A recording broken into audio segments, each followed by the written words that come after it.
Just want to remind everyone once again, now that ICE is experiencing an unprecedented level of not only attacks on their officers, but also firearm-based engagements and ambushes from the civilian populace. As much as Donald Trump wants you to believe that he's Golden Freezer, he can do whatever he wants and that he has total control over America, the United States is far too geographically large, widely populated, and heavily armed for any authority to genuinely maintain a military occupation. They are attempting to pacify central areas of California, and they are losing. Yes, they are succeeding at dragging innocent mothers and old men off the streets and university students on their way home from class because they're catching people unawares. People are not unaware anymore. People are very aware of what ICE are doing. Apps have been set up to track their locations. People are staging ambushes and raids on ICE facilities with weapons. Allegedly, despite the massive funding that they've received as a result of the big beautiful bill stripping away everything from Medicaid and public services to give to ICE,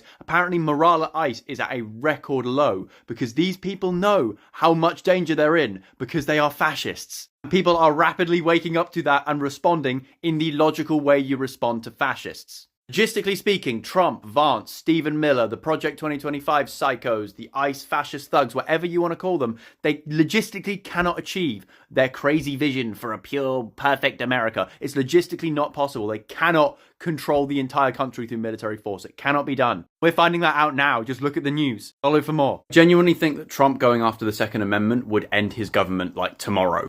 I know that Trump supporters are generally cucks who do whatever he tells them to and think what he tells them to, but suddenly saying now we've got to take away all of your guns, that would also apply to his supporters, that would be a step too far. That would break the camel's back in terms of the Trump delusion. Don't get me wrong, Ronald Reagan oversaw the passing of legislation relating to restricting access to firearms because he wanted to curb the militaristic capacity of organizations like the Black Panthers. But today, the Second Amendment is such a massive part of American political identity, mostly on the right.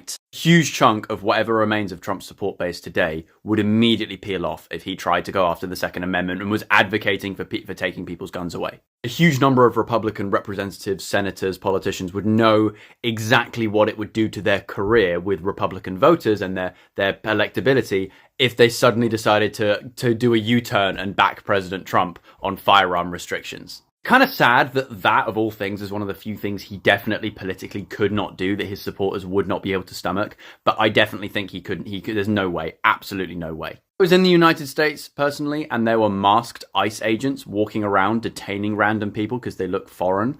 Yeah, I'd probably want a firearm as well. I understand the mentality at the moment. Follow for more.